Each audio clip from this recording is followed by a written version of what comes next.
Hey guys, tonight we're heading out on foot into a world without highways, GPS, or reliable shoes. You're waking up before the sun, not to check emails or hit the gym, but because it's finally time to leave. Your pack is lumpy, your clothes are itchy, and your route is more of a vague suggestion than a plan. The air is cold and damp, and your breath curls in front of your face like smoke. You step outside, onto a dirt path that may or may not become a road. Your house, if we can call a one-room thatched hut a house, fades behind you. There's no phone to ping your location, no friends to text goodbye. You might not be back for months, or ever. That's just medieval travel, part journey, part gamble, part slow-motion disaster. You don't have a backpack, you have a sack. Inside it, a hunk of dry bread, a little salted pork, a wooden bowl, and a tiny knife that doubles as your all-purpose tool, eating utensil, and if it comes to it, self-defense weapon. You're wearing 2 layers, a coarse wool tunic and an even itchier wool cloak. Stylish? Number warm? Also no. The local baker's son, who's seen you walking out, calls after you with a grin. "Don't get eaten by wolves," you force a laugh. It's probably a joke, probably. Because let's be honest, you're terrified. Everyone is, on some level. The medieval world is not built for movement. Most people live and die within a few miles of where they were born. That's not laziness, it's logistics. Walking is slow. Horses are expensive, and the world out there is full of very sharp things. You've chosen or been told to travel. Maybe you're a peddler with goods to sell, or a servant sent on an errand. Maybe you're heading to a pilgrimage site, because your soul is in worse shape than your shoes, or you've been summoned by a lord. Either way, this isn't a vacation. There are no beach towns or tourist stops, just a winding, unknown path and a lot of unknowns. You've got no map. At best, you've memorized a list of landmarks told to you by a drunk uncle who once made it halfway to the next town. "Turn left at the house," he said. If you hit the burned-out barn, you've gone too far. There are no road signs, no mile markers, and directions, when you ask for them, sound like riddles. Follow the stream until the bridge that isn't there anymore, then keep on till the stones look round. Right, crystal clear. You pass the village edge, a ragged line of huts, a few pigs, and a shrine to a saint who supposedly protects travellers. You pause. Offer a quick, whispered plea. Even if you don't believe, it can't hurt. The statue's face has been worn down by wind and prayer, but the grooves in its stone hands are polished by hundreds of fingers like yours. Your feet crunch on gravel. The path is uneven, muddy, and already you regret not stuffing something softer into your shoes. But you press on. There's no turning back.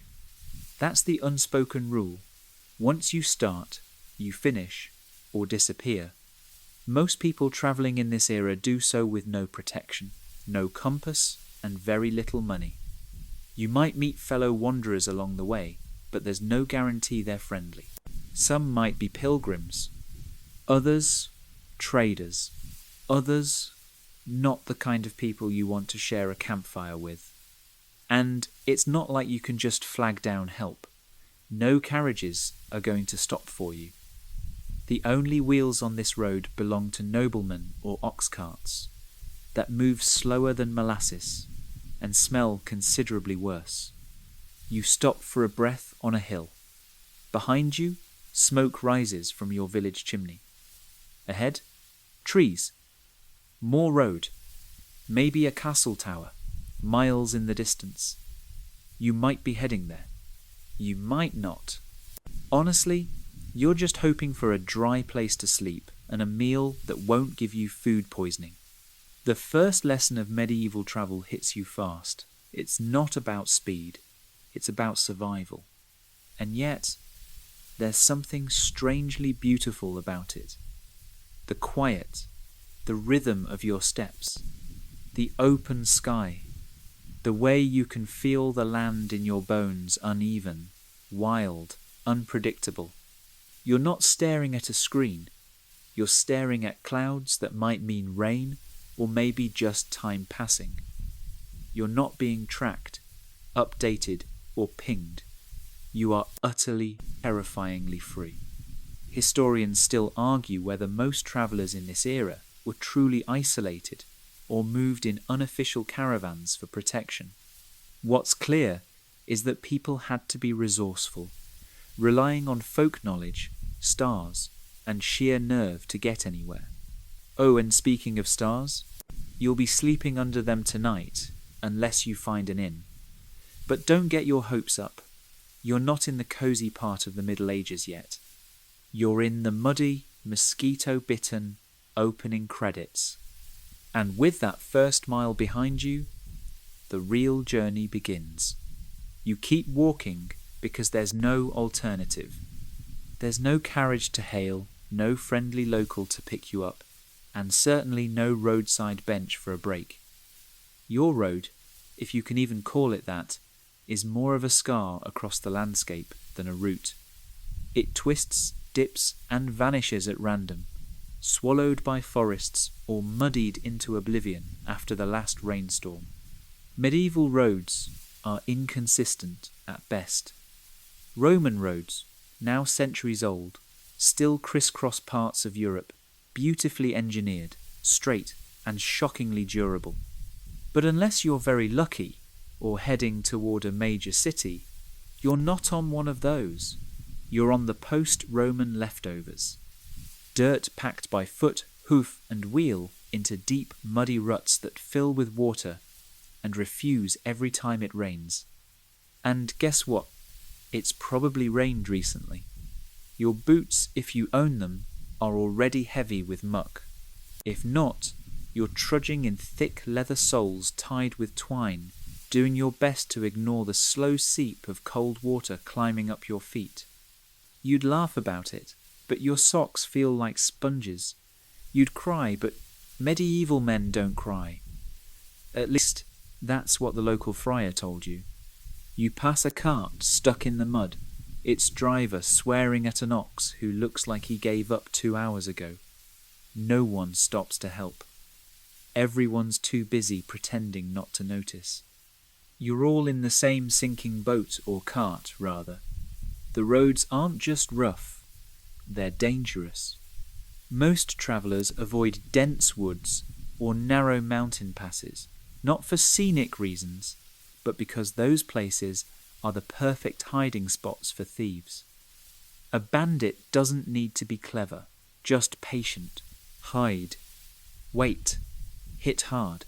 And if you're alone and unlucky, let's just say your shoes will probably find a new owner. That's why many travellers carry a walking stick, not for balance, but for swinging. Long, thick, and sturdy. It's your best friend on this journey. Some people even carve their own notches into it, one for every successful mile or close encounter. Historians still argue whether banditry was truly rampant or exaggerated by fearful chroniclers and bored monks. But one thing's certain, travellers feared the road for good reason. Local authorities might claim to patrol the region, but unless you're nobility or part of a caravan with armed escorts, no one's coming to your rescue. You step over a fallen log, or was it deliberately placed to block the path? Paranoia sets in fast out here. Every rustling branch might be a fox, or a man who's pretending to be a fox. Honestly, the line gets blurry when you haven't eaten all day. That's another thing. Direction doesn't equal safety. It's not just where you're going, but how you're getting there. Some regions are safer than others, depending on who controls them, but boundaries shift like sand. One day, a road is safe. The next, it belongs to someone new, and that someone might charge a toll, demand your allegiance, or just relieve you of everything but your underclothes. You cross a narrow wooden bridge, or, rather, a few planks someone threw over a creek and called a bridge.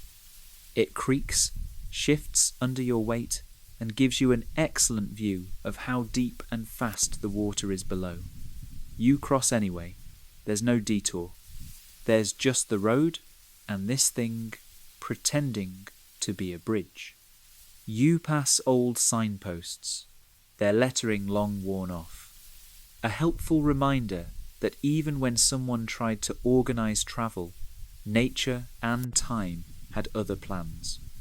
Sometimes you see markers with crude carvings, maybe a holy symbol, maybe a family crest, but you're not sure what they mean. You nod respectfully anyway, just in case. And then there are the smells. Oh, the smells. Every step along the road brings a new, less welcome scent, a mix of manure, rot, mouldy vegetation, and something that might have once been food or a goat. Possibly both. At some point, a rider passes you armoured, proud, trotting past like you're an ant on the ground. You nod. He doesn't. Just clatters off in a cloud of smug dust. That's how you know you're in the Middle Ages. The hierarchy walks past on horseback and doesn't even wave. Still, not everything about the road is miserable. You spot wildflowers growing along the edge, delicate, unexpected. A pair of hares dash across your path. And sometimes, if you look hard, you can see the old bones of the land chunks of Roman stonework, ruins covered in moss, fragments of statues that once stood in temples. The world is full of ghosts, and they keep you company more reliably than most humans. But let's not romanticize too much. Your feet ache, your legs burn, your cloak is damp, you stubbed your toe 3 times before noon, and you're starting to suspect that the road isn't really leading anywhere. Still, you keep walking, because in the Middle Ages, the road never guarantees arrival. It only offers the chance. You keep walking because stopping feels more dangerous. You haven't seen another traveller in hours. That might be a blessing or a sign. You're entering the worst stretch of any medieval journey, the part where you start to wonder if you've made a huge mistake. The trees are thicker now, and the road has narrowed into a suspicious trail. Birds have stopped singing. Even the wind seems to have second thoughts about blowing through here. It's the kind of silence that makes your ears ring, or maybe that's just your nerves catching up with you. You grip your walking stick tighter, not because you're trying to look intimidating, but because you've heard the stories. Everyone has. About bandits who don't just rob you, they wait for you to fall asleep. About gangs that string ropes across paths to pull riders off their horses. About deserters from wars who now make their living with a dagger and no conscience. And those are just the human threats. You see, danger in the Middle Ages wears a lot of faces. Wolves, wild boars, packs of feral dogs, even bears, if you're unlucky and far enough north. They're rare, but not impossible. And none of them care if you're a pilgrim or a prince. But the worst threat? The one you can't see? That would be the man hiding behind the next bend. You round the corner carefully. Nothing. Just more brush, more shadows. You start to breathe again too soon. A shape shifts ahead. Another traveller? Maybe. Or maybe not. The figure doesn't move. Just stands there, still as a stone. You hesitate. He doesn't. Suddenly, he steps forward, hands empty, palms up. "Peace, friend," he says. His smile doesn't reach his eyes. He might be a fellow walker, hoping for company and safety in numbers. Or he might be stalling, giving his mates time to circle behind you. Historians still argue whether the average medieval traveller was more at risk from organised crime, random theft, or corrupt local officials. But none of that matters right now. What matters is your gut. And your gut says, don't trust the guy with the weird grin. You nod, keep your stick lowered, and don't stop walking. You pass him slowly, eyes on his hands, listening for footsteps behind you. Nothing. Maybe he really was just alone. Maybe he's still watching. You don't turn around to find out. Eventually, you reach a clearing and let yourself exhale. Your heart's still racing, and your nerves are fried like yesterday's barley cakes. But you're fine. For now, that's the rhythm of the road.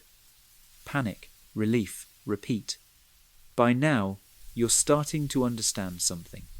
In the Middle Ages, fear was part of the trip. People told stories horrifying, half-true legends of bandits flaying travellers, or of entire convoys vanishing overnight. Were they exaggerated? No one knew for sure, but when you're out here, surrounded by trees and shadows, those stories feel real enough. You spot a shrine by the roadside, just a little wooden box nailed to a tree, with a carved figure inside. A saint, probably Saint Christopher, patron of travellers.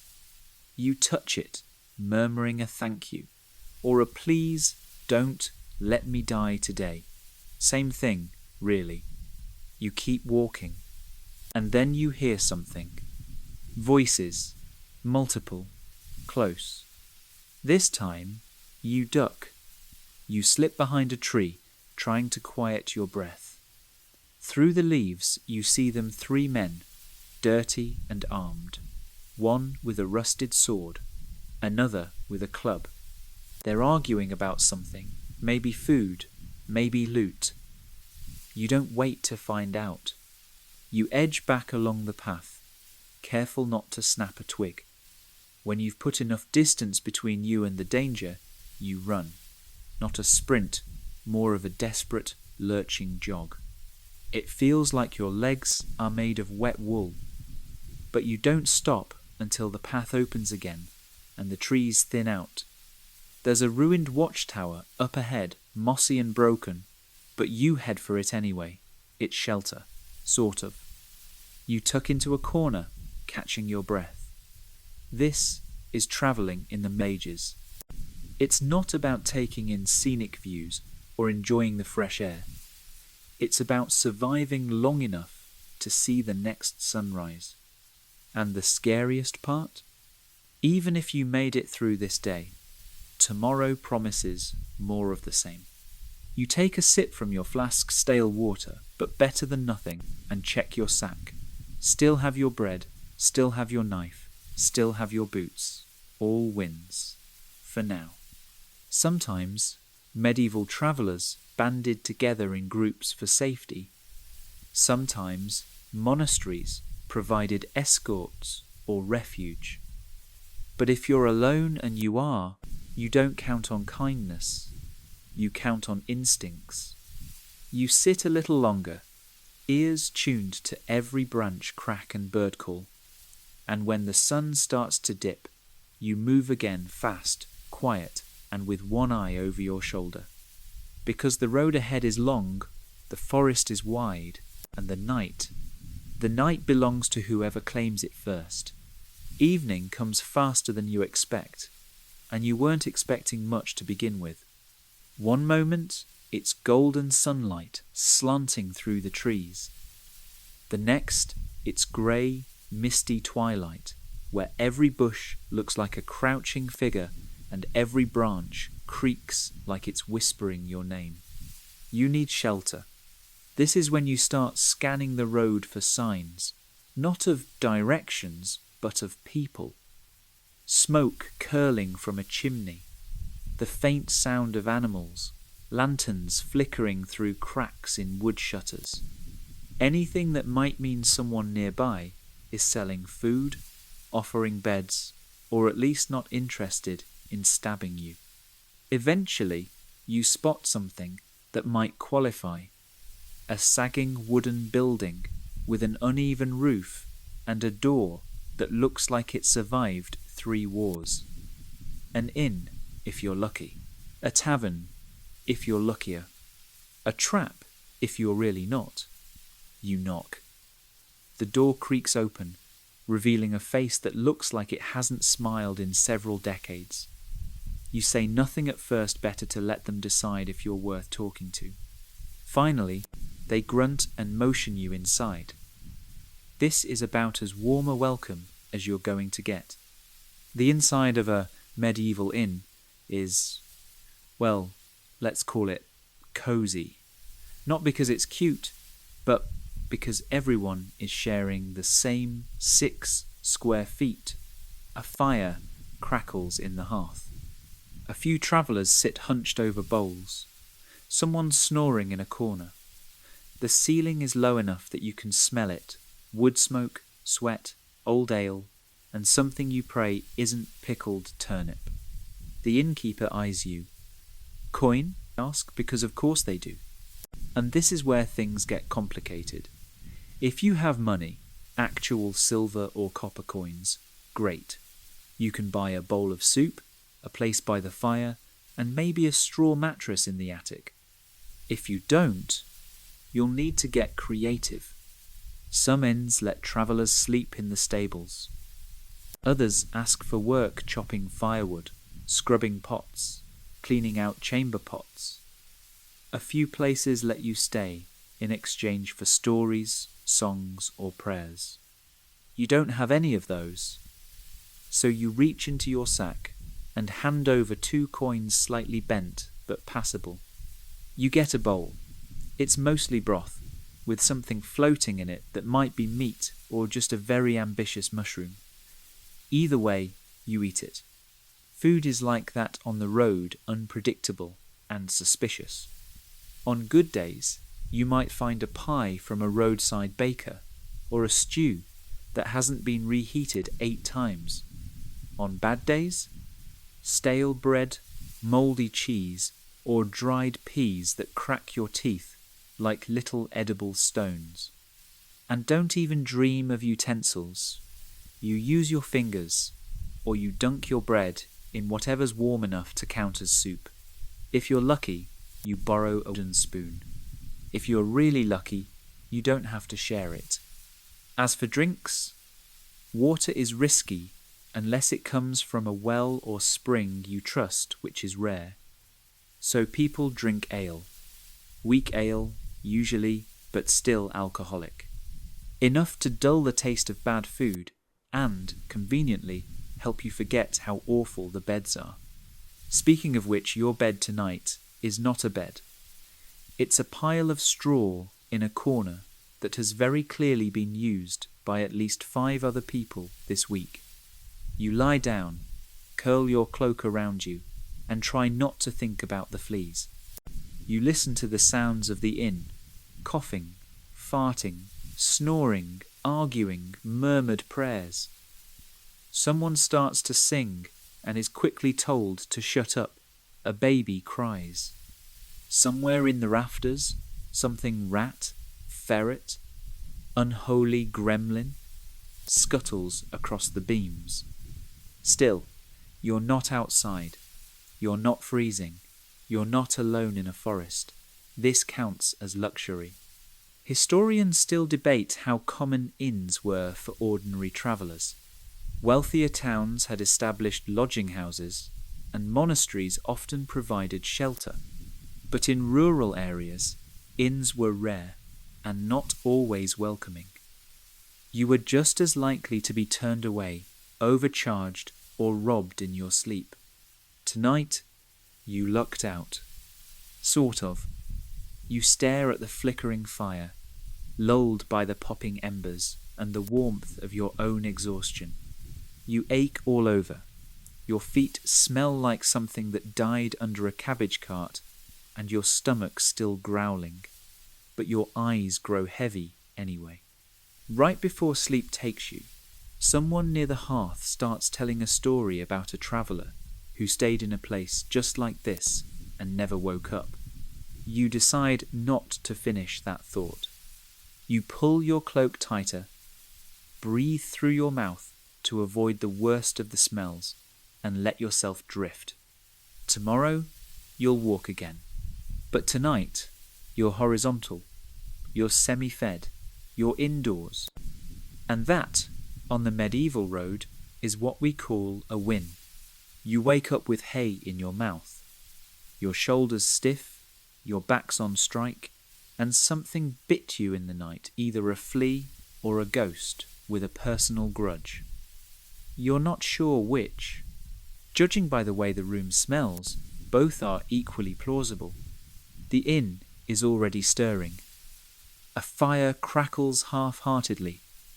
A few travellers mutter to each other, bleary-eyed and hunched over bowls of yesterday's soup, pretending to be porridge. You sit up, brush off what you hope is just straw, and try to get your bearings. You check your sack. Still there.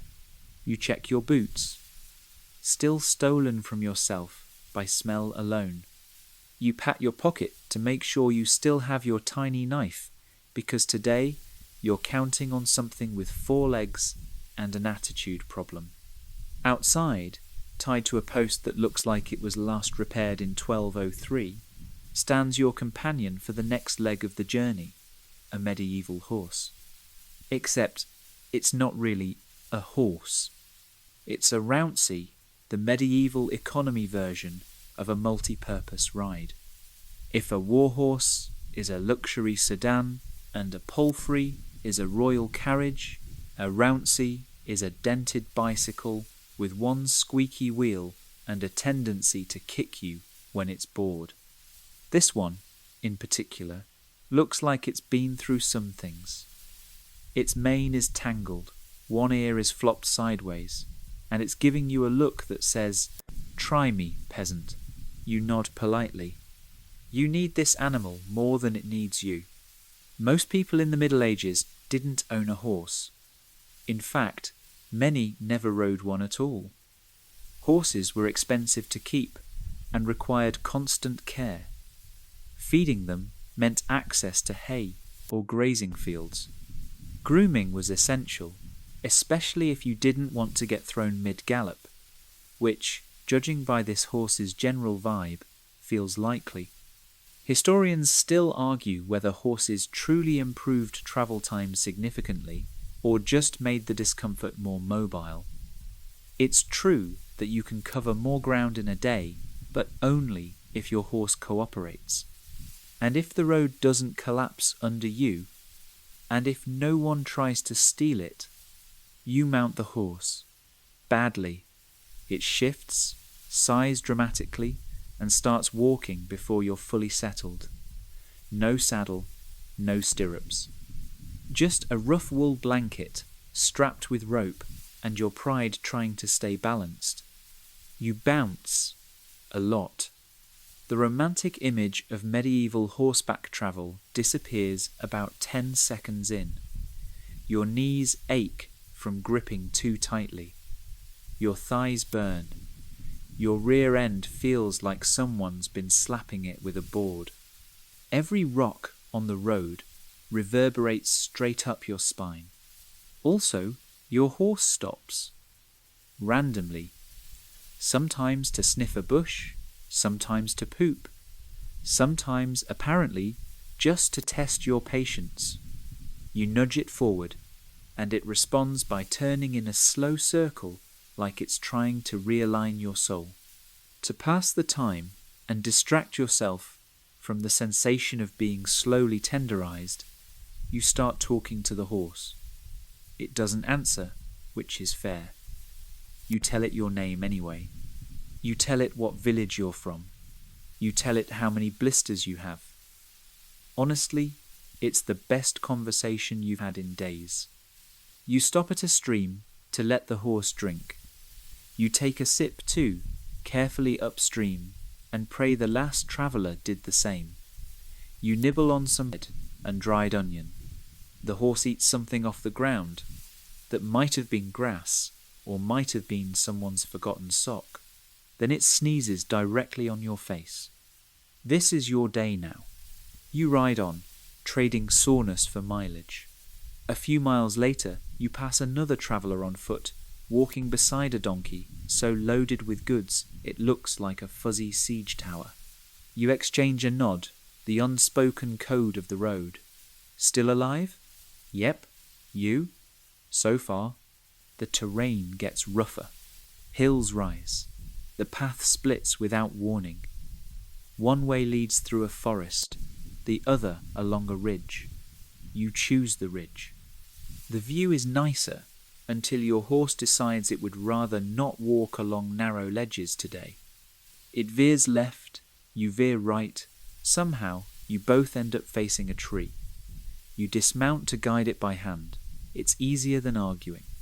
Even the best trained horses of the Middle Ages were moody, skittish, and utterly uninterested in your travel goals. They got tired. They limped.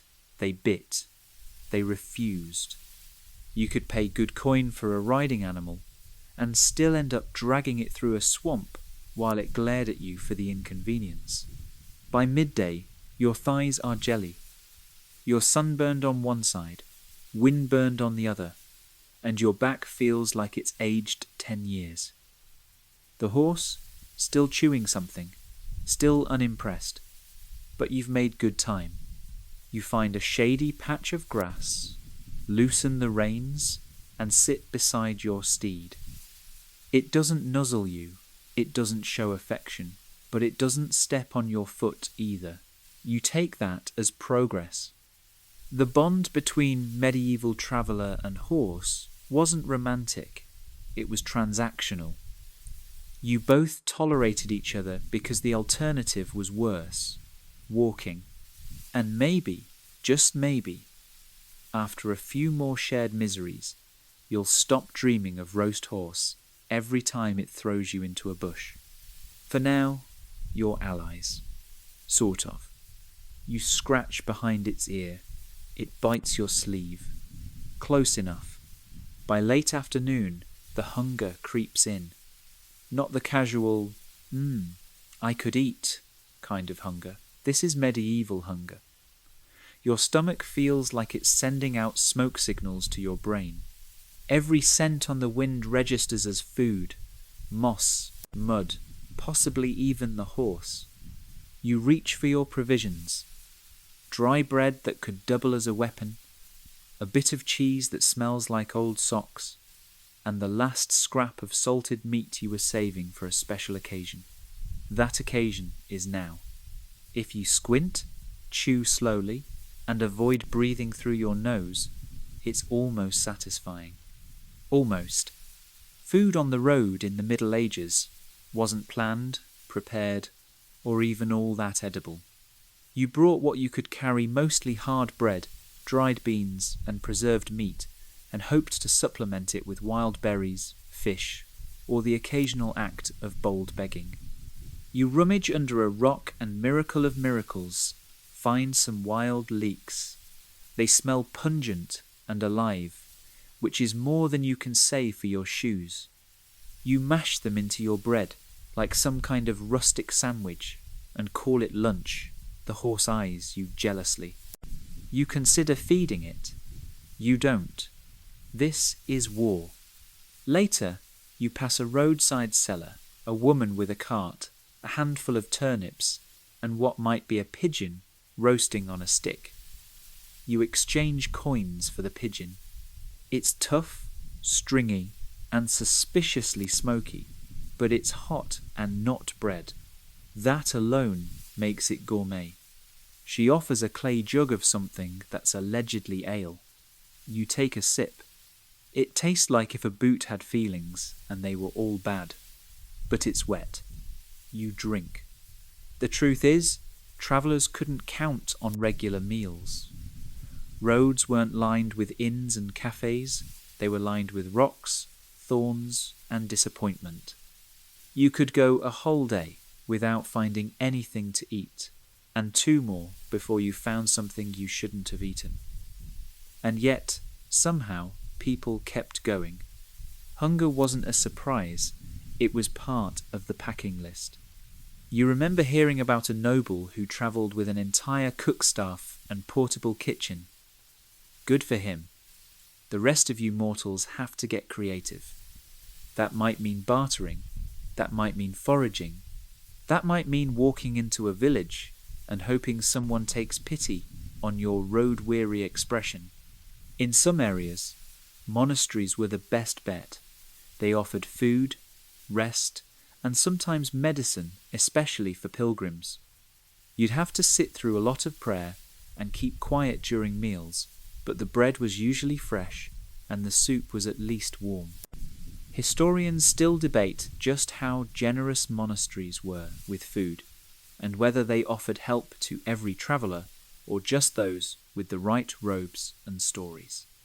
What's clear is that if you were travelling for a holy purpose, or could sound like you were, your odds of getting fed improved.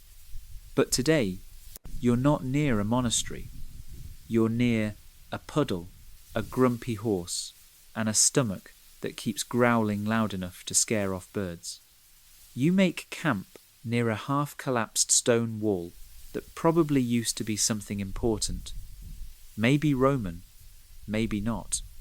Either way, it blocks the wind and feels slightly less haunted than that grove of trees nearby. The fire you build is small, just enough to warm your hands and maybe toast a scrap of bread. You tear it in half and share it with the horse, who finally looks at you like you might not be entirely useless. You laugh, maybe a little too hard. Hunger does strange things. The stars blink awake. Your belly is less than full, but at least it's not empty. You lie back and trace constellations, not because you know their names, but because they're the only things that don't look like they want to eat you. You think about what food means out here. It's not taste, it's not comfort, it's survival. Every bite is a step toward the next village, the next inn, the next day. A full belly is a blessing. An empty one is a warning, and a shared one? That's rarest of all.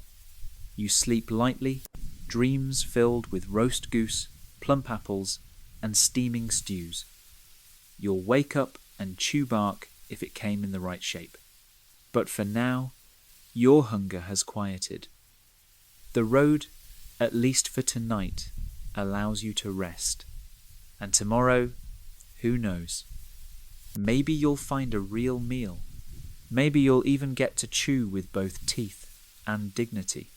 Morning comes with a grunt not yours, but the horse's, who has just sneezed on your cloak again, as if to say, "Rise and shine, you sliphead." You sit up, sore in places you didn't even know could feel sore, brushing crumbs and regret from your lap. Your fire is a pile of grey ash. The bread you stuffed under your sack for safekeeping is now slightly damp and mostly flattened, but it'll have to do. You break camp and return to the road, which is less a road and more a collection of dirt patches pretending to form a line. About an hour in, you hit your first real border. A toll gate. 2 bored-looking guards in mismatched gear lean on spears, blocking a makeshift fence across the path. A wooden sign hangs overhead, bearing the name of the local lord, and a fee list that may or may not be made up on the spot. This is the joy of crossing territories in the Middle Ages. You're not just travelling through landscapes, you're travelling through fiefdoms, each one with its own rules, taxes, customs, and delightful way of extorting weary travellers. The guards hold out a hand, you hold out a coin, they sniff it like it might bite them, then let you through without a word. But sometimes it's not that simple. Some lords charge tolls based on what you carried. Got a cart? Pay more. Got animals? Double. Crossing a bridge? Triple. Carrying anything that looks valuable, even if it isn't. Well, you better hope they're in a good mood. If they're not, they might confiscate your goods for inspection. Spoiler, you're not getting them back. Historians still argue whether tolls were a legitimate form of regional maintenance or thinly veiled roadside robbery. In practice, it didn't matter. You paid if you could, begged if you couldn't, and ran if you were desperate, though usually not far. Later that day, you arrive at a small town. And here's the thing. Entering a town is almost as tricky as crossing a border. Towns have gates, guards, rules, and most of all, suspicion. You're a stranger, possibly diseased, definitely dusty, and travelling alone, which means, in their eyes, you might as well have the plague. To get in, you might need a letter of passage, something from a priest, lord, or merchant vouching that you're not here to steal children or set fire to the bakery. You don't have one. But you do have a tired face and a generally unthreatening aura. The guard grumbles, eyes you like you're an overripe cabbage, and finally waves you in. Inside, the town is loud, crowded, and very much alive. Market stalls spill into the streets. Children dart between carts. Someone is loudly yelling about eels. It's chaos, glorious, smelly chaos. You lead your horse through the main square, past booths selling everything from pickled onions to suspiciously thin pies. You stop at a fountain, or what counts as one, and let the horse drink. You take a sip too, ignoring the floating leaves and what might be a fish. Hydration is hydration. In towns, crossing into new jurisdictions isn't just about tolls, it's about customs. Some towns require foreigners to register, some demand a fee, some just glare and mutter until you leave. You've learned to keep your head down, smile politely, and never touch anything unless you're ready to buy it or fight for it. Sometimes, towns will have official checkpoints. Guards inspect carts, bags, and faces. They might ask where you're from, where you're going, and why your boots smell like fermented goat. You lie smoothly. Everyone lies. It's not about deception. It's about getting through the gate with your dignity mostly intact. After restocking on supplies, meaning you buy a wheel of cheese and a suspicious meat pie, you exit the town. But not before paying another toll to leave. Yes, really. Some places charged you to get in and out. The Middle Ages were nothing if not entrepreneurial. You're back on the road by sunset, the town disappearing behind you in a haze of chimney smoke and mild resentment. And this is when you start to notice something else, the markers. Tiny stone cairns, wooden posts with carvings, crosses by the roadside. They're not official, but they mean something. Maybe someone died here. Maybe it's a guidepost. Maybe it's a warning. Medieval travel wasn't just about borders. You could see it was also about invisible lines, cultural lines, religious ones, places where customs changed, dialects shifted, and certain hand gestures meant very different things. You learn fast to adapt your tone, your posture, and your walking speed, depending on who's watching. At one point, you pass a checkpoint that's not manned by guards, but by toll collectors wearing robes. Church officials, monks, maybe, or bureaucrats disguised as monks. They smile serenely and ask if you'd like to donate for the upkeep of the holy path. You donate. Of course you do. That's not the face of someone who takes no for an answer. You move on, and as the moon rises over your next camp, a patch of ground just slightly less rocky than the one before you reflect on the day's lesson. Every place in the Middle Ages belonged to someone, and passing through meant playing by their rules or pretending to until you're out of sight. The next morning, the road is crowded, but not in the way you might expect. It's not carts or nobles or armies that fill the path today. It's people like you, but also not like you. Pilgrims, peddlers, minstrels, vagabonds, maybe a lost monk or two. You've stumbled into a moving human soup, the great rolling, muttering mass of medieval road companions. You didn't plan to join them, but they've absorbed you like an amoeba swallows lunch. At first, you keep your distance. But the road has its own rules, and one of them is this. Sooner or later, you're going to walk beside someone who smells worse than you, talks more than you, and somehow knows everything about local saints. Pilgrims are everywhere. Some barefoot, some in rags, some dragging homemade crosses, some clearly hoping that by walking to a sacred site, they'll earn divine forgiveness for something. You don't ask. They don't tell.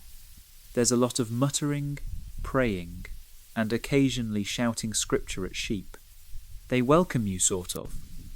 Pilgrims, despite their reputation for piety, are just as human as anyone else. They joke, they steal, they snore. One offers you a bite of something vaguely fish-based. You accept, regret it instantly. Still, you smile and nod like it was delicious. Road manners. Travellers in the Middle Ages came in all types.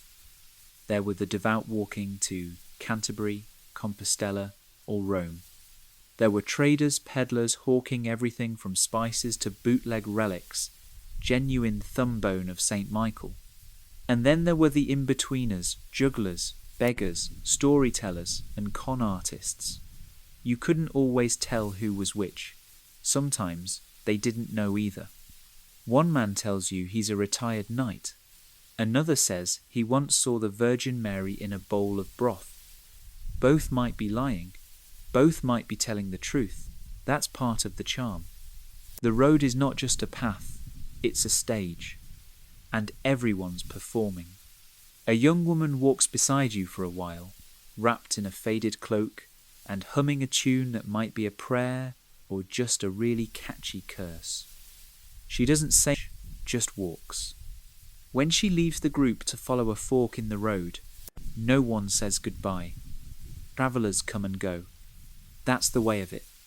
You find yourself falling into rhythm with an old man pushing a handcart full of wooden spoons. Not a rich trade, he says, but better than starving. He offers you one.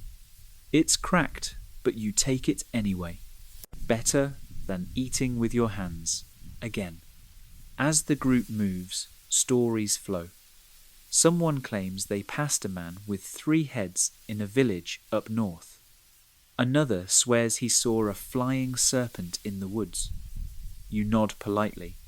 The line between fact and fantasy is thin on the road, thinner still, after a few mugs of ale and a bad night's sleep. Historians still argue how much news, real news, spread along the roads through travelling storytellers and pilgrims. But there's no doubt that gossip travelled faster than any letter. If something happened 2 towns over, chances are this group knows about it, or at least has an impressively dramatic version of it. Somewhere along the way, a lute appears. Not well played, but enthusiastically strummed. Someone starts singing about a tavern wench with 3 husbands and 1 goat. Everyone laughs. You. The song has 37 verses, and you only understand about 5 of them, but that's fine. That's 5 more than yesterday. The road itself becomes background noise. The bumps, the aches, the relentless sun, they don't feel as sharp when you're surrounded by chatter and motion. You're not alone anymore. you're part of something. A strange, loud, slightly smelly caravan of shared human absurdity. You stop at a stream. Everyone drinks, washes, splashes their faces. One man baptizes a chicken. No one questions it. Later, you share a meal. Stale bread, a turnip, something pickled that might once have been cabbage. It's not a feast, but it feels like one because it's shared. Because for a moment, there's warmth that doesn't come from fire, just presence. Of course, not everyone on the road is pleasant.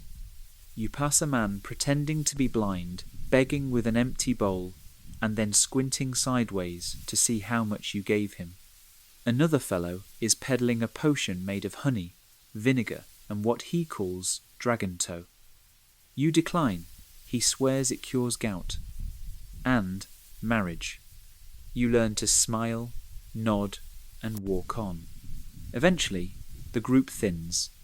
Some stop at a village church, others peel off toward different routes.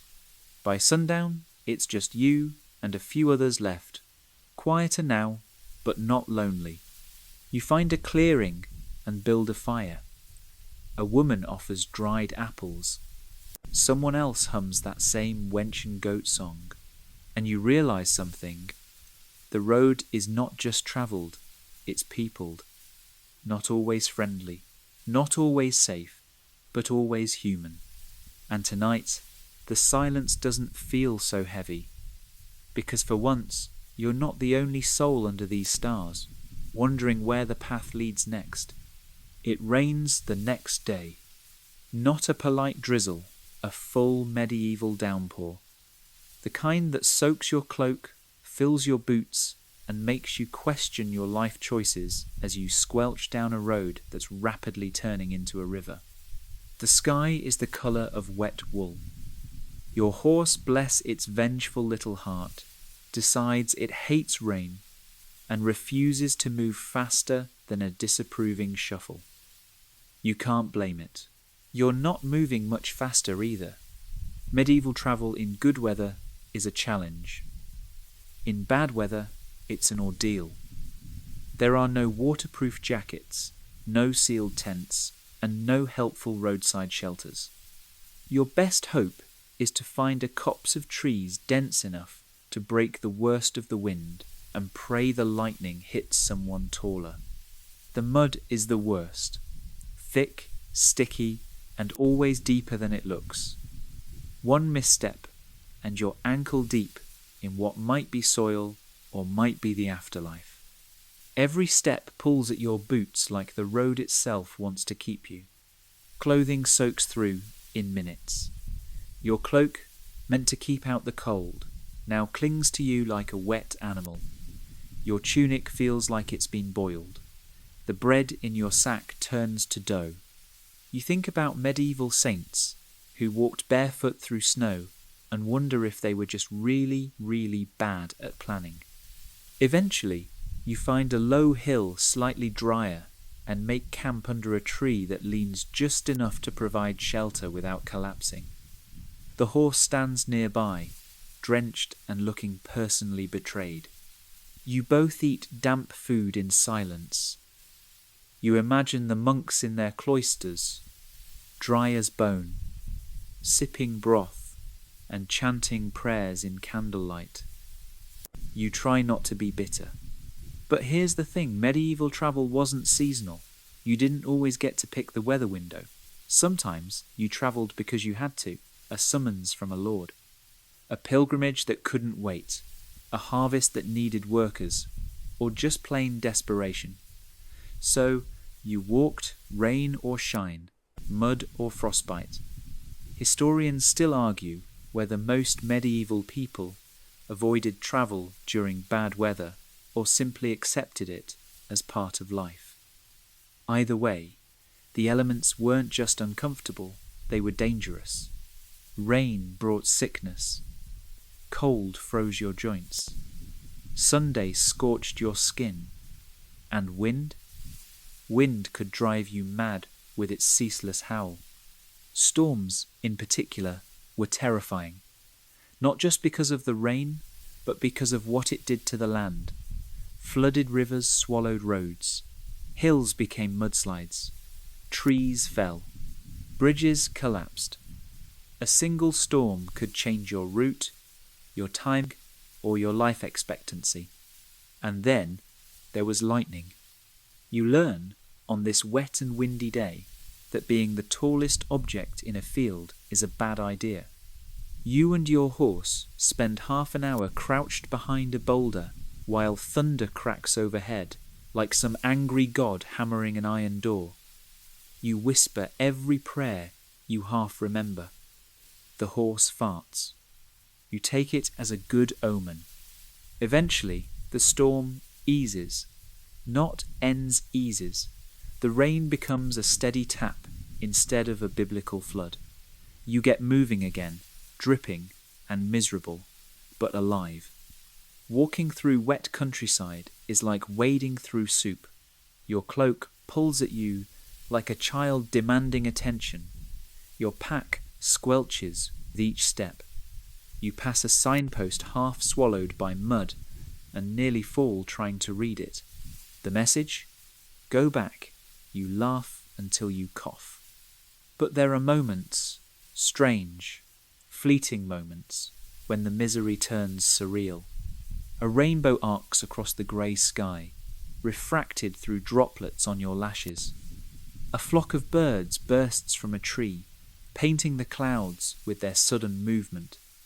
You spot a snail, crawling slowly across the road, and for a second you envy its pace. No expectations, no tolls, no horse with attitude issues. You find a ruined stone chapel by evening.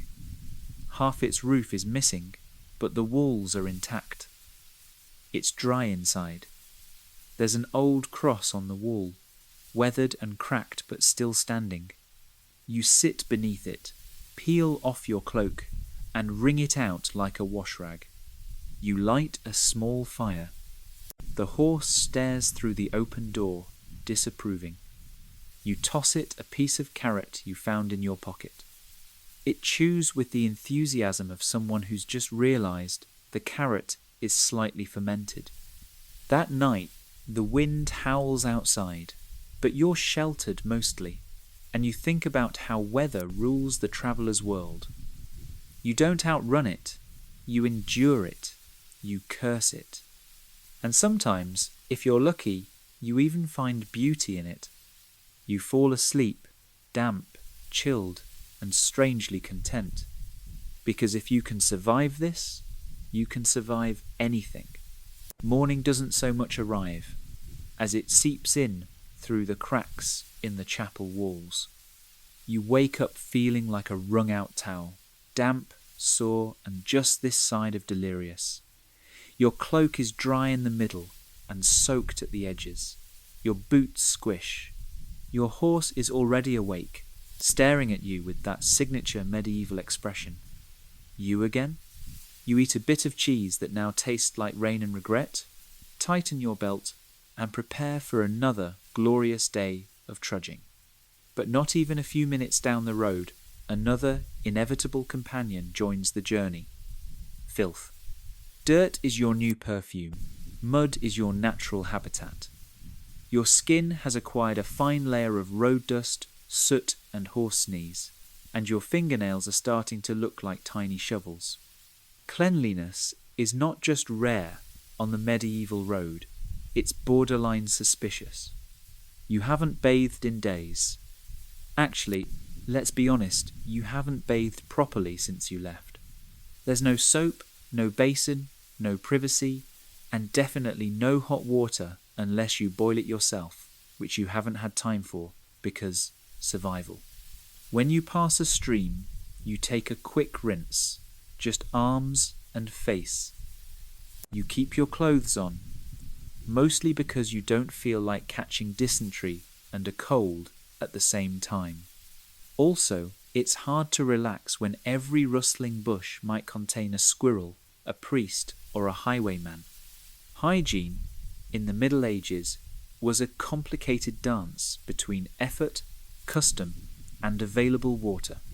Historians still debate how often the average person bathed, and whether travellers, in particular, made a point of staying clean. Some argue that bathing was more common than we think, especially in warmer climates or near monastic centres. Others say that even monks were more enthusiastic about spiritual cleanliness than actual scrubbing. You tend to believe the second camp, mostly because you currently smell like a damp cabbage wrapped in horsehair. And it's not just you. Everyone on the road is some level of dirty. Pilgrims with grimy faces and blistered feet. Merchants whose clothes haven't seen water since the last crusade. And even the occasional nobleman who, despite his fine boots and fancier horse, still has road dust in his teeth. Lice are a given. You've started scratching without thinking. Fleas? Also probable. The horse has them. You're sharing a cloak. The math checks out. Even finding a place to, well, relieve yourself is an adventure. There are no roadside rest stops, no stalls, no convenient bushes that don't already contain someone else doing the exact same thing. You get used to modesty going out the window, which is, unfortunately, also a concept that hasn't been invented yet. Your digestive system has also entered a phase of unpredictability. Between the dry bread, old cheese, mystery meat, and unfiltered water, your stomach has become a medieval roulette wheel. Every bite might be food or punishment. You pass a small hamlet, and you're lucky enough to spot a public fountain, carved stone, trickling water, and a sign that probably says, "Don't spit in this," in Latin. You rinse your hands, your face, and fill your flask. A local woman eyes you and mutters something about another dusty soul. You take it as a compliment. There are no laundromats. If you want clean clothes, you stop near a stream, beat your tunic against a rock, and let it dry on a bush. You've done this once. The horse ate part of the sleeve. Now you wear it with an air of tragic fashion. That night, you shelter in a lean-to built by someone who clearly gave up halfway. It's 3 walls and a roof made of brambles, but it keeps the wind out. You light a fire and take off boots. Bad idea. Your feet smell like betrayal. You poke at a sore spot on your heel, another blister gone rogue. You clean it with a rag dipped in stream water and hope it doesn't get infected. Because let's talk about infection. 1 cut, 1 scrape, and suddenly you're reenacting the Black Death solo edition. Medicine on the road? Not really a thing. Unless you pass a healer or someone claiming to be one, your best bet is prayer, garlic, and hoping your immune system isn't taking a nap. Travellers often carried herbs, charms, or talismans. You've got a piece of dried lavender someone gave you. It smells nice, doesn't cure anything, but it smells clean, which is a start. You fall asleep that night with one eye open, wrapped in a slightly mouldy cloak, next to a horse who farts more than he neighs. And still you're alive. You're moving, and you've developed a tolerance for dirt that would make your ancestors proud. Clean is a dream. Filthy is the norm. And on the medieval road, survival always trumps soap. You smell the sea before you see it. Salt, rot, wet rope, fish that have made unfortunate life choices, and something else, something vaguely sour that no one can identify, but everyone agrees smells very medieval. You crest a hill, and there it is, the harbour. A tangle of masts and gulls, ropes and barrels, noise and nervous anticipation. If the open road is a gamble, then the sea is its louder, wetter cousin. You're not sure you want to get on a boat, but the road ends here, and the only way forward now is water. The horse? He's done. You tether him near the docks, say a quiet goodbye, and offer him a stolen apple. He ignores it. You think he forgives you, or he's already forgotten your existence. Same difference. Welcome to the next level of medieval travel. Ships. Now, ship might be too generous a word. This thing you're about to board? It's a wooden bathtub with sails. A cargo vessel that occasionally doubles as a passenger ferry when no one else is looking. It smells like wet timber, smoked fish, and desperate hope. You meet the captain. He has one eye, 2 teeth, and a parrot that may or may not be stuffed. He tells you the crossing will be smooth. Then he yells at a boy to patch a hole in the side with wax. You nod and hand him your fare, a few coins, slightly mouldy bread, and a promise not to vomit on his boots. He accepts. You climb aboard and instantly regret everything. The ship creaks like it's trying to express pain. You're handed a rope to hang on to. There's no seating, just barrels and crates. You pick one that looks least likely to collapse and hold on. The voyage begins with a lurch. You immediately reconsider every decision that led to this moment. The dock disappears behind you. The wind howls. The sea slaps the hull like it's angry at your ancestors. And your stomach? It has thoughts, none of them good. Medieval sea travel was not for the faint-hearted or the full-stomached. There's no concept of comfort, no cabins, no railings, no guarantees. You sit where you can, pray when you must, and throw up discreetly over the side when necessary. And it will be necessary. Seasickness isn't a maybe. It's a medieval rite of passage. A man beside you is humming a hymn. Another is crying quietly. A child is playing with a dead crab like it's a pet. The captain is whistling cheerfully, while chewing something that might be a toothpick or a splinter from the hull. You realize something halfway through the journey. Boats are the medieval shortcut and also the medieval trap. They get you places faster, sure, but they also strand you in the middle of nowhere if something goes wrong. Storms, pirates, leaks, rats, mutiny. These are not plot twists, they're calendar events. Historians still argue how reliable medieval shipping routes really were. Some say coastal travel was common and relatively organised. Others point to the number of lost at sea entries in medieval records and raise a sceptical eyebrow. You choose to believe the sceptical eyebrow. Hours pass. Time stretches. You think about land. Remember land? Land was good. Land didn't tilt. Land didn't make ominous creaking noises every time you sneezed. But then miraculously, land returns. The ship scrapes into a dock. You stagger off, legs wobbly, soul slightly separated from body. You thank every saint whose name you can remember, and even invent one or two just to be safe. You're somewhere new now, maybe just across a wide river, maybe in another country entirely. You don't ask, you don't care. You're off the boat, and that's all that matters. You glance back one last time. Rocks gently, taunting you.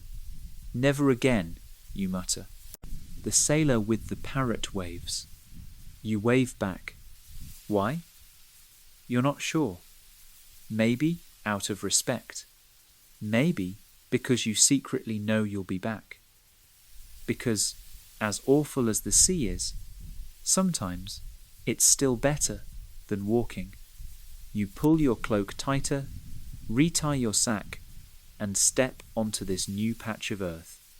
It's not home, it's not familiar, but it's solid.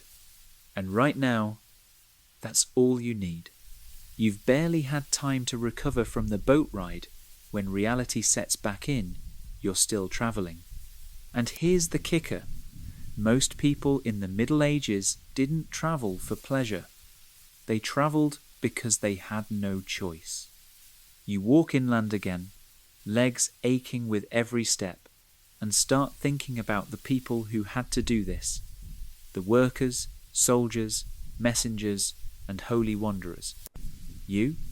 Maybe you're on a mission, or maybe you're just trying not to starve. Either way, you now belong to a grand, slightly miserable tradition, medieval mobility with a purpose. Let's start with labourers. Seasonal workers moved from estate to estate, trying to find employment during harvests. You might be one of them, walking miles to a new village, in the hopes that some local lord needs extra hands for shearing sheep or digging ditches. When you arrive, you pray there's still work left. If not, well, it's back to the road.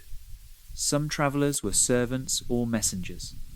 You pass one now, a skinny boy, carrying a letter sealed in wax and walking like it contains either state secrets or a dinner invitation. He looks exhausted. He nods at you but doesn't stop. Deadlines, even in the 13th century, are still the worst. Others walk for war. You hear it before you see it, a small band of soldiers on the march, their gear clinking, their faces grim. They don't acknowledge you. You're beneath their notice. That's probably for the best. Medieval armies weren't known for their generosity towards strangers on the road. You stop at a roadside shrine, more ornate than most. A sign nearby announces that you're near a holy site, a pilgrimage stop. It explains why you've seen so many dusty feet and hopeful eyes lately. Pilgrimage, in the medieval world, is the gold standard of travel. You walk to Canterbury to pray. You walk to Compostela to be forgiven. You walk to Rome because your soul is in crisis and your bishop told you that penance builds character. Pilgrims wear symbols, badges, hats, medallions that announce their sacred destination. Some of them look exhausted. Some look serene. Some are clearly in it for the social networking. You overhear two arguing about which shrine has the most miracle cures. One insists he was healed from gout. The other says she met an angel disguised as a donkey. Historians still argue whether most pilgrimages were truly spiritual or conveniently timed vacations with extra prayer. Probably both. People are complicated, and travel, even sacred travel, comes with temptation, especially when you pass taverns. You arrive at one such tavern around dusk. It's crowded with pilgrims, mercenaries, and a group of travelling musicians currently playing a song about a monk who fell in love with a baker. It's catchy. You tap your foot involuntarily. A travelling friar gives a sermon by the fire. It's long but dramatic.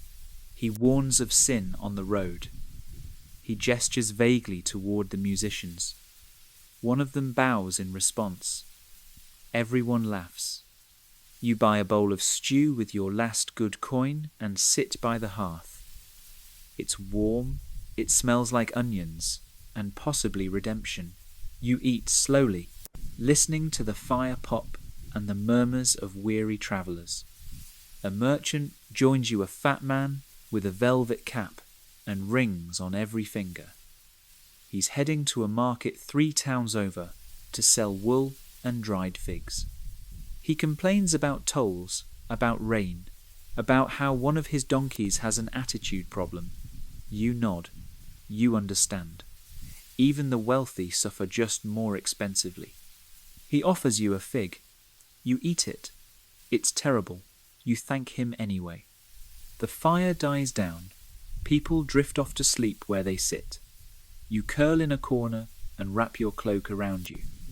Someone is snoring with the intensity of a small landslide. You close your eyes and try to picture where you're going. That's the funny thing, you're not even sure anymore. You're not alone. Everyone on the road has a purpose, even if they've forgotten it. But here's what you know.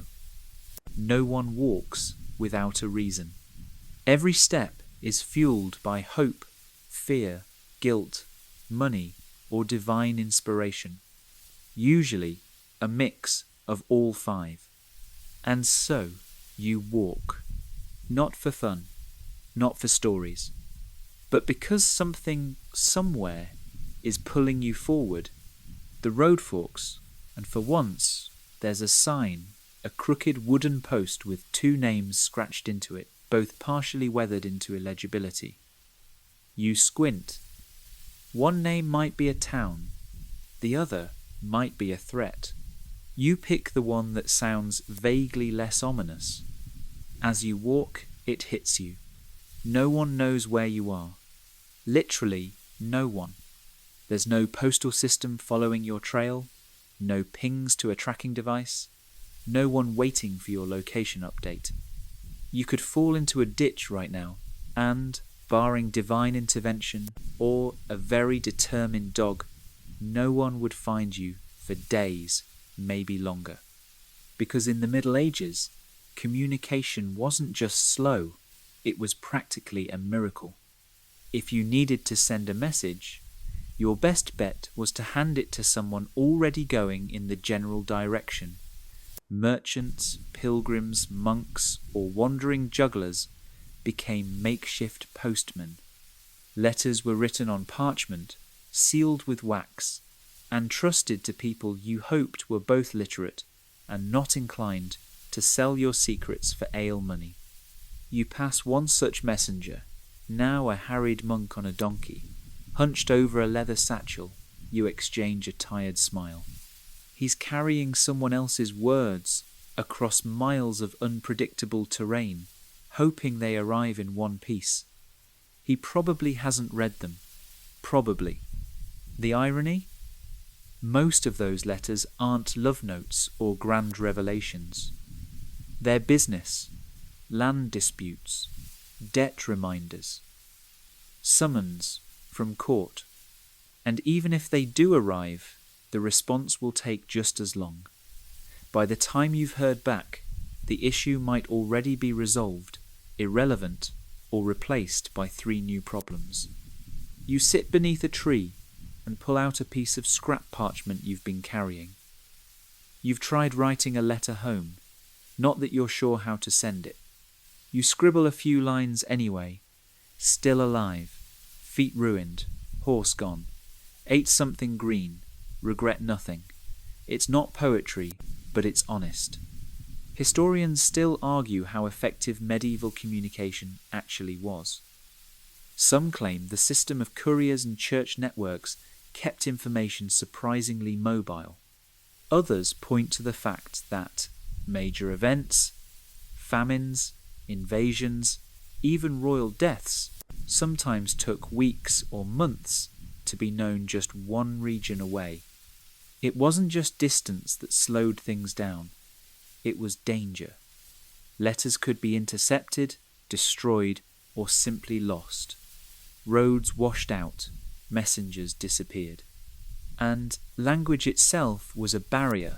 Local dialects varied wildly, and what meant urgent in one village might mean a really good cheese in another. That's why travellers became living messengers. You hear it constantly. Did you hear about the fire in Wexham? The plague has reached the coast. A knight in red armour killed a dragon. Or a dog. Depends on who you ask. News doesn't just travel by paper. It travels by mouths, many of them unreliable, all of them eager. You've started collecting stories yourself. You don't mean to, but they stick to you, tales of miracles, murders, and mysterious lights in the sky. Are they true? Doesn't matter. You'll probably repeat them later. That's how history gets made. One muddy traveller whispering to another by firelight. You pass a wayside cross, carved with names, a local tradition for remembering those lost on the road. Someone's tied a ribbon around the base. Another has tucked a note beneath a stone. You don't read it, but you nod. You leave a pebble behind, a silent message. I was here. I'm going.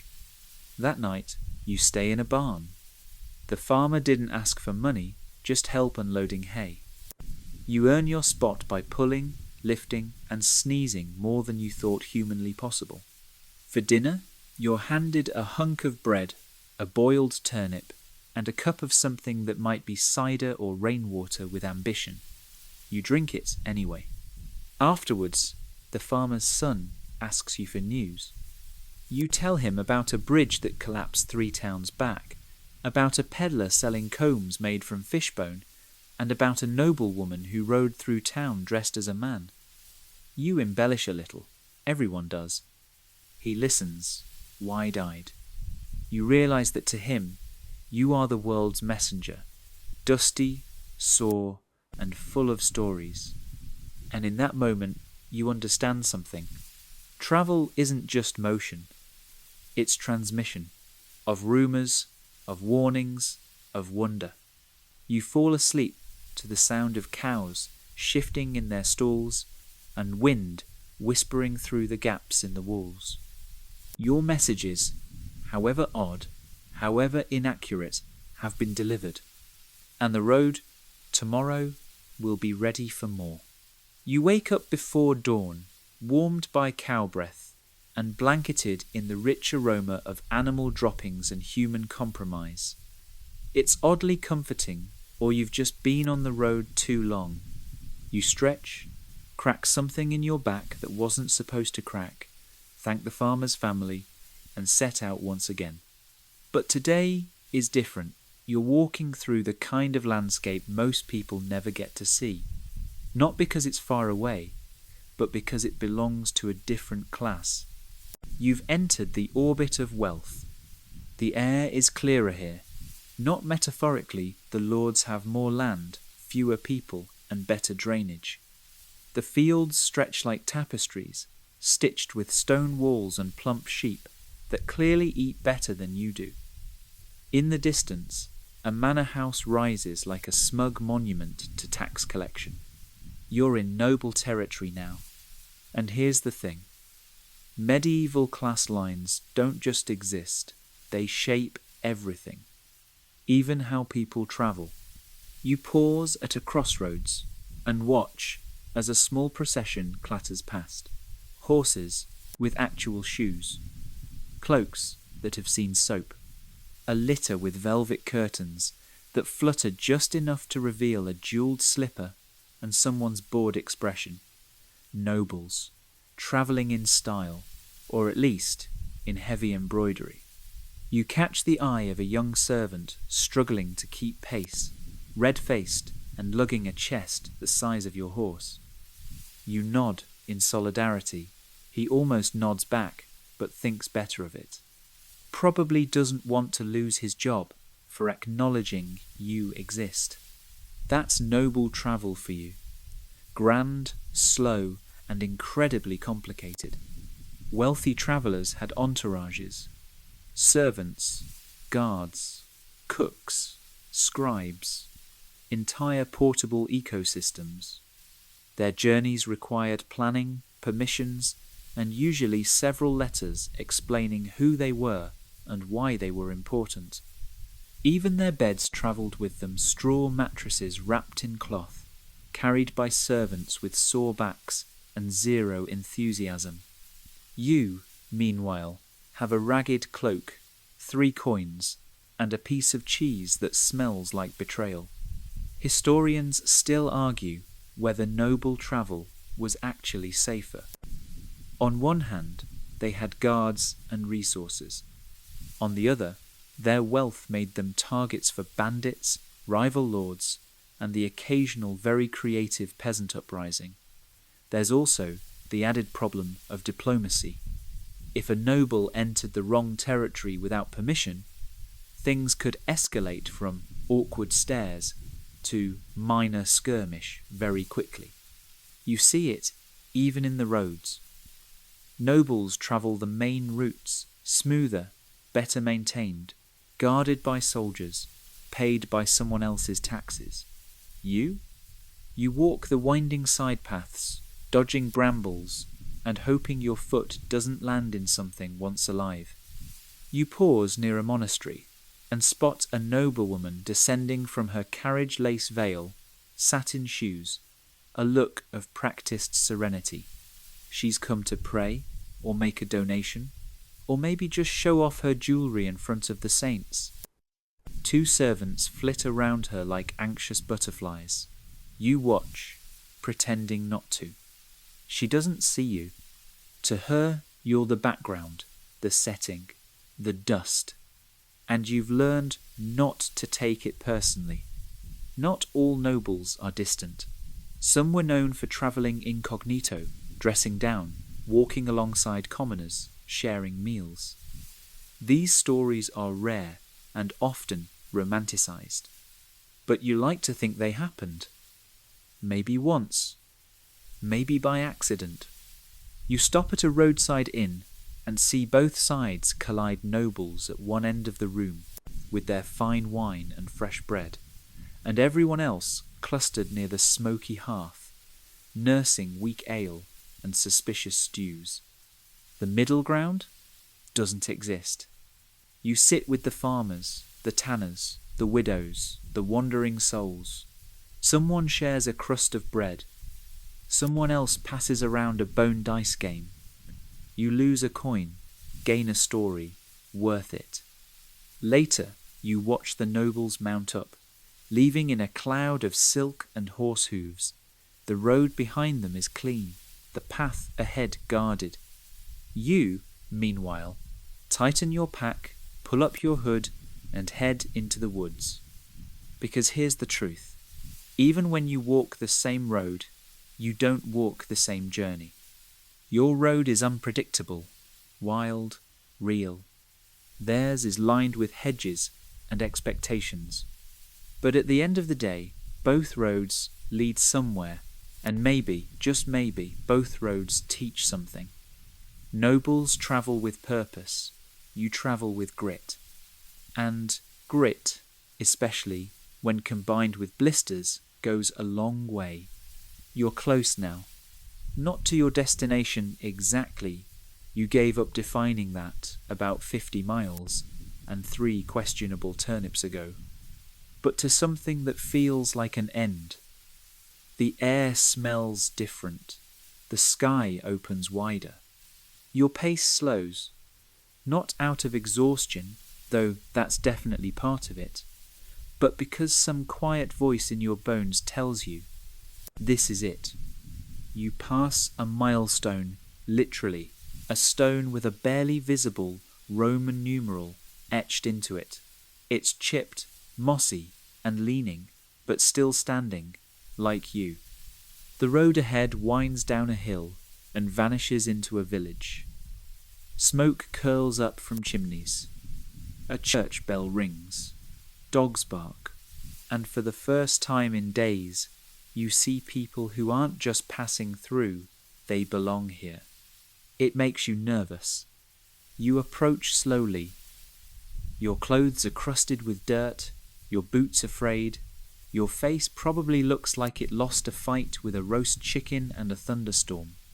A child spots you and runs off to shout something about a dusty stranger. You wave. The child does not wave back. You reach the village square. It's market day, the kind where people shout over each other, animals scream in protest, and you could probably buy a pig, a candle, and a miracle cure in the same 15 feet. You feel overwhelmed, out of sync. The road taught you to listen, to move quietly, to expect the worst. Here, people are settled. You're not. You find a bench and sit. A woman offers you a cup of something hot. You nod thanks. She doesn't ask questions. Maybe she's been where you've been. Maybe she just doesn't care. Either way, the warmth of the drink makes your fingers ache in that strange, pleasant way the sensation of blood returning to places it had quietly abandoned. You sip slowly and watch. Children run across the square. A priest lectures a goat seller about fairness. Two young lovers argue under a tree with the precision of people who've had this fight before. A group of men load sacks into a cart. Ordinary life unfolds around you like a play you didn't audition for. And then you see it. Another traveller. Cloak stained, eyes wary, pack clutched close. They step into the square like you did, blinking against the noise, unsure of their place. You lock eyes for a second. Nod. They nod back. That's the secret. Once you've travelled, you can always spot someone else who has. There's a heaviness to the way they stand, a readiness, a kind of emotional blisters, invisible to the eye thing. Historians still argue how many people in the Middle Ages travelled often, and how many never left their home village at all. The truth is hard to know. Records are patchy, lives were short, but one thing's certain. Those who did travel came back changed. You stand up and wander past the market stalls. A man tries to sell you a dried eel. You decline politely and move on. You consider finding a room for the night. There's an inn at the edge of town. Low beams, crooked door, smells like someone spilled soup in 1350 and never cleaned it up. It's perfect. The innkeeper doesn't ask your name. Just shows you to a corner with a blanket and a fire that crackles like it remembers how to be warm. You lie down, cloak wrapped tight, and stare at the ceiling. You think about the places you've been, the forest path that whispered danger, the bridge that trembled, the chapel with the crooked cross. You think about the pilgrims, the peddlers, the ghost-faced noblewoman, the boy with the cart full of spoons. You think about rain in your boots, stories by the fire, and that one stew you still regret eating. You think, maybe you'll go home tomorrow, or maybe not, because something strange has happened. The journey that once terrified you, exhausted you, made you curse the existence of cobblestones and turnips, now feels necessary. You close your eyes, and somewhere, deep in your aching, dirt-covered soul, you know, you've become a traveller, not just someone who travelled, but someone who belongs to the road. Wind down, 300 words. You're still now. The fire's low, but steady. Outside the inn, the wind plays gently with the shutters, and the world, that loud, muddy, unpredictable world, has faded to a soft hum. Your legs have stopped aching. Your thoughts have stopped wandering. The road for tonight has released its hold on you. Let the images drift like embers in your mind.